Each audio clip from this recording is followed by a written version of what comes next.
আওয়ামীকে নিষিদ্ধ করার আগ পর্যন্ত আমরা মাঠ ছাড়ছি না, ছাড়বো না। আওয়ামী লীগ নিষিদ্ধ করে এবার আপনাদের সামনে বক্তব্য দেবেন ছাত্র জনতা বাজিরা চায়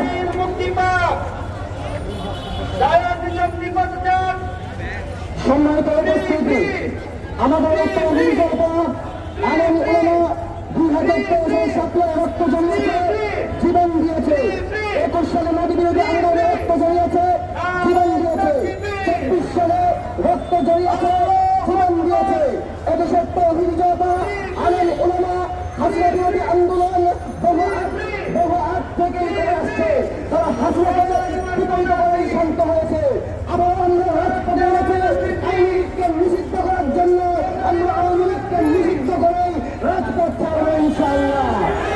সংগ্রামী সাথী বন্ধুগণ, এই লীগের দ্বারা সবচেয়ে বেশি মজলুম হয়েছে এদেশের তৌহিদ জনতা আলেম ওলামা।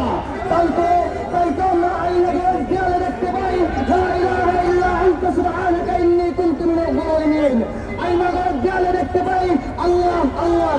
আইনাগরের দেয়ালে আমরা দেখতে পাই কোন নাস্তিক, কোন শাহবাগী অথবা অন্য কোন ধর্মের বাণী। সুতরাং 24 পরবর্তী যে স্বাধীনতা আমরা দেখছি, এই স্বাধীনতা একমাত্র তৌহিদ জনতার ত্যাগের বিনিময়ে অর্জিত হয়েছে। কিন্তু দুঃখজনক হলো বাস্তব সত্য এটাই যে এখনো পর্যন্ত এই তৌহিদ জনতাকে আওয়ামী স্টাইলে হুমকি দামকি দেওয়া হয়।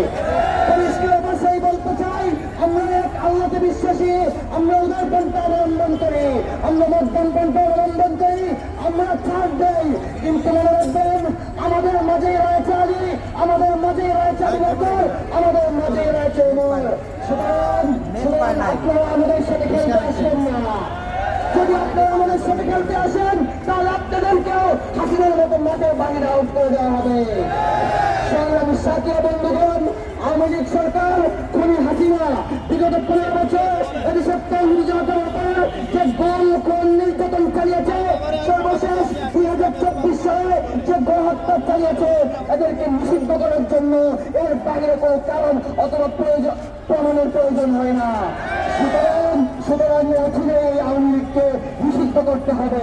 আজকের সমাবেশ সাথে অন্তর্বর্তীকালীন সরকারকে বলল, আপনি নড়েচড়ে বসুন, আপনি বিপ্লবী সরকার হয়ে উঠুন, আপনি আওয়ামী লীগকে নিষিদ্ধ করুন। পিলখানা হত্যাকাণ্ড থেকে নিয়ে এখন পর্যন্ত সকল খুনিদের বিচারের আওতায় আনুন। এদেশের তৌহিদ জনতা পরিষ্কার ভাষায় বলতে চাই, রাষ্ট্র যদি আওয়ামী লীগকে নিষিদ্ধ করতে ব্যর্থ হয়, রাষ্ট্র যদি আওয়ামী লীগকে বিচারের আওতায় আনতে ব্যর্থ হয়, তাহলে এদেশের তৌহিদ জনতার নেতৃত্বে বাংলাদেশের জনগণ আওয়ামী লীগের বিচার নিশ্চিত করে চলবে ইনশাআল্লাহ।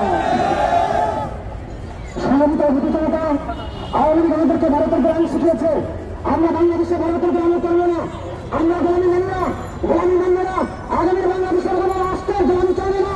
বাংলাদেশ হলে বাংলাদেশে রাজনীতি করবে, বাংলাদেশে বহিরাগত কোনো রাজনীতি চলবে না।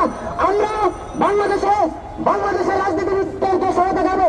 সংগ্রামী উপস্থিতি, এবার আপনাদের সামনে আওয়ামী লীগ নিষিদ্ধের লক্ষ্যে বক্তব্য প্রদান করবেন মাওলানা মাহদুর হাসান।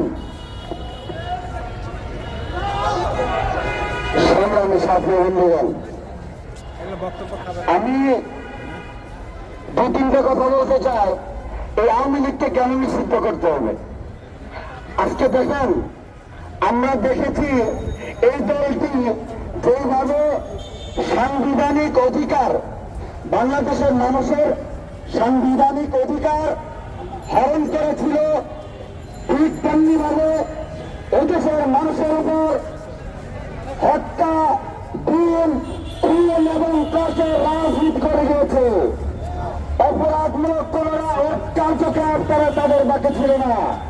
সংগ্রামী সাথী বন্ধুগণ, ঠিক তেমনি ভাবে তারা গণবিরোধী রাজনীতি করে এদেশে এক প্রকার স্বৈরশাসন প্রতিষ্ঠিত করেছিল। সংগ্রামী সাথী বন্ধুগণ, সর্বশেষ এর স্বীকৃতি দিয়ে গত 10 দিন জাতিসংঘ বিবৃতি প্রদান করেছে। যে জাতিসংঘ বলেছে এই আওয়ামী লীগের নেতৃত্ব এখনই হাসিনার নির্দেশে এই নীতি বিরোধী আন্দোলন সহ এই জুলাইয়ের আন্দোলনে হত্যাকাণ্ড হয়েছে, গণহত্যা হয়েছে। সংগ্রামী সাথী বন্ধুগণ, বলতে চাই আপনাদের যত সাপোর্ট দরকার সমস্ত সাপোর্ট চলে এসেছে। অন্তর্বর্তীকালীন সরকারকে বলতে চাই অনতি বিলম্বে আওয়ামী লীগকে নিষিদ্ধ করুন। অন্যথায় এদেশের মানুষ আপনাদের তন্ত্রী জনতা অন্য সরকার প্রতিনিধিত্ব বাধ্য হবে।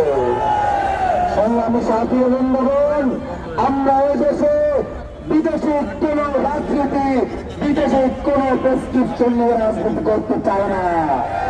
আমরা এই অপরাজনীতি বলে নিতে চাই। সংগ্রামী সাথী বন্ধুগণ, ইনকিলাব জিন্দাবাদ, মুজিববাদ মুর্দাবাদ।